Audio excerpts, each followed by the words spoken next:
What's up, everyone? I wanted to show off my AC Kabaneri, the Iron Fortress, today. If you know, you know. The weebs will get it out there. But I think it has what is probably the most defensive stats of any AC build you can get in 4-Answer. It doesn't have the highest of any individual stat, like armor points, primal armor, things like that. But I think it has the overall kind of best balance of all of them. So jumping into the assembly, we'll skip the weapons for now and jump straight to the body parts. So we have the Argyros head. Again, kind of highest ratio of AP, primal armor, things like that. Good stability as well. The Argyros C core, same thing. And I think, so there's, you can see there's cores that do have higher AP, but you lose that PA rectification. You lose some energy defense, gain a little bit of ballistic defense, but you would only gain, 100 ballistic defense while dropping around 900 energy defense for, about 1,000 AP. Just didn't seem worth it to me, and my build also tries to balance out a little bit your energy defense and solid defense to get kind of the best ratio. So Argyros C core.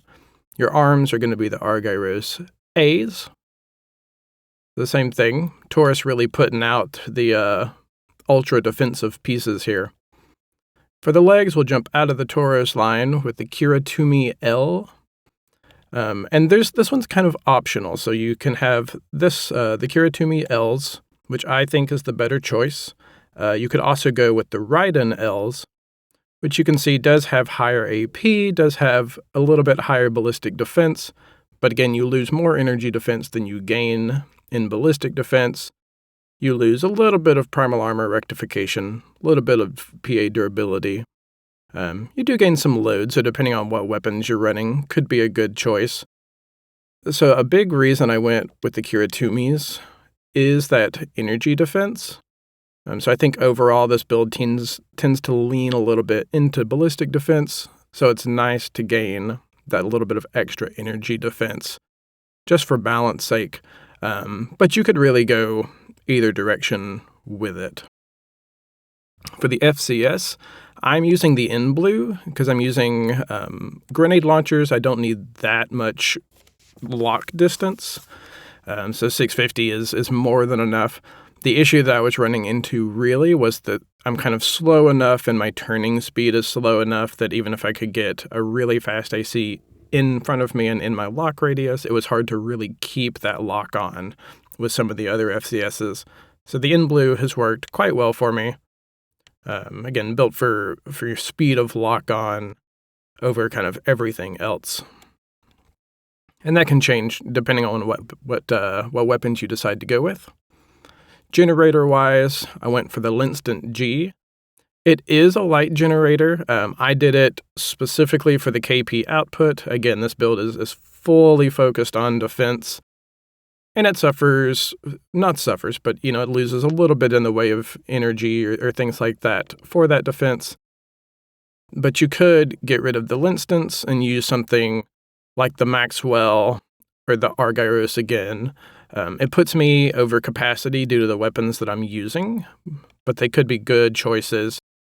Between everything, I'd probably go with the Argyros G. Again, Tauros putting out those really nice heavy parts. So, tank legs, we don't get main or back boosters.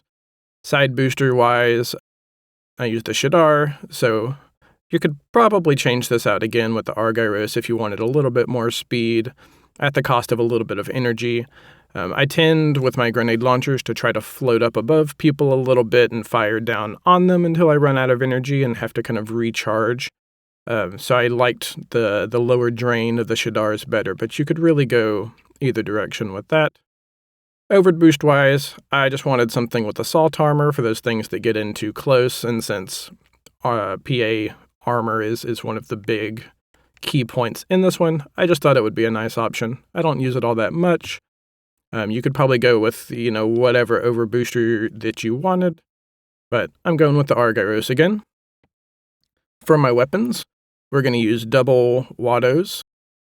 So one option I was originally considering is the Nukibira, but due to how big they are and the way they sit on your AC, it'll actually take off your shoulder parts. So there's PA rectifiers up there. You can kind of see it in the top screen. It'll remove them if you switch to it. So with that, I decided to go with the Wattos instead, which I feel like are kind of the next best choice with attack power, magazine capacity, things like that. Of course, for our back units, we have the Jidores, so PA molders. Double PA molders raise both your rectification and your durability. And for those that are kind of new to it, and you can read it right here, so your primal armor rectification raises the level of PA protection that you get. So what it says here, right, larger values indicate more protection from primal armor, and your PA gauge will also increase in size. And then you have your durability, which limits the reduction of primal armor from combat damage. And I've got some test clips later that you can see that even things just like sitting there pelting me continuously barely drop my primal armor. And so they have to do damage through it rather than dropping it off. And of course, that'll depend on what you're playing against. And it'll be a little bit more difficult PvP. But still, I think it's, incredibly defensive. So double back Jidores, shoulder units, the Euphorias, again, another PA molder, and something that would be removed if you went with the heavier grenade launchers. So a good chunk, because you can see the double back ones, they give about 840 rectification each, while the shoulder weapons are almost 1300 just by themselves. So they're significantly above the individual Jidores. So for me, not worth it to pull them off with the heavier grenade launchers. I'm also pretty close on weight capacity. I could tune it differently. But yeah, I went through the Euphorias. So again, sacrificing my back weapons and shoulder weapons to really lean into that defense. And then Hager units for me, the Tsukunamis. So just more grenade launchers. And I really built this one to be as simple as possible. So, it's super heavy, super defensive, but it took me through the Orca ranks, 19 to 1, 19 through 1, I should say, in probably 25 minutes, if that. And I've got them all broken down into shorts if you guys want to watch those videos as well. It's under my short orders playlist. But yeah, I think it's nice and simple. It punishes lightweights getting really close to you if you can hit them. Heavyweights usually can't get away from them. And it's just simple and explosive and suits the tank. And I love grenade launchers. So that is what we have there. So moving into the tuning for it. So capacity, I just tuned for KP output. Again, leaning into how high can I get my primal armor. It does suffer a little bit, and again, this will depend from weapon to weapon. It suffers a little bit for its firing stability and its aim precision, mostly due to the arm choices. The stability is not that bad. The aim precision could definitely be better. And you don't get a ton out of tuning for aim precision. You get, 7. So you could certainly put those points into something else, but I thought it was adequate just to try to tune up that aim precision to hit with my grenades just a little bit easier. Of course, we're maxing out our primal armor rectification on every piece. And then for controls, I have maximum stability. That's another one. We're actually quite stable already, so you could certainly put that into something else. I did it just to again, lean into that defensiveness and to make sure that nothing's stopping me from firing my grenade launchers, nothing's stopping me while I'm flying around in the air, just to lean into that tank feel. But you could certainly put those points somewhere else if you wanted. And then I just dropped the rest into turning ability. Being a heavy tank, it does suffer, I would say, in the turning ability, turning speed realm. So it's nice, definitely, to have that option to put those extra points into turning ability. But you could put them somewhere else. Again, it's kind of weapon dependent. But I think the big one, tuning-wise, of course, is to lean into primal armor in full. And so we'll drop into just a test here, just the test AC. So you can see the energy is not too bad. Again, I like to float up above. You can see that lock speed from the in blues. And even if they fly, you can still get in close and try to hit him. And boom, he's dead. So the grenade launchers do a ton of damage, and you barely take any damage, which is great. We'll look at the overboost. So does drain your energy, does drain your primal armor a little bit. The recovery rate on your primal armor is enough that that's not an issue. It's really the energy you have to manage.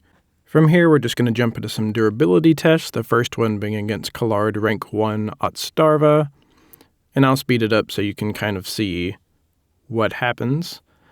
But I'll just boost out here into the front and then just sit here, not attacking him at all, just not moving, nothing. And we get, let's see, we're already at a minute, almost 2 minutes of just sitting here, 2.5 minutes. We'll get past 3 minutes, 3.5, and we get nearly 4 minutes of just sitting there. Again, still full primal armor. Next, we'll be up against White Glint. White Glint using primarily dual rifles. And I'm pretty sure I nearly run them out of ammo on this. And again, so we'll just sit here. You can see our primal armor just kind of twitches. It doesn't even really go down. And we're going to end up at almost 3 minutes against White Glint, a little less time than Otsdarva. And then there is just the basic schematic for it. In the short videos, just ignore the paint job. I only just now got around to finally putting some decals on it, changing the paint and everything, so that's just kind of a blue camo. But that is going to be it for this video. Thanks for tuning in.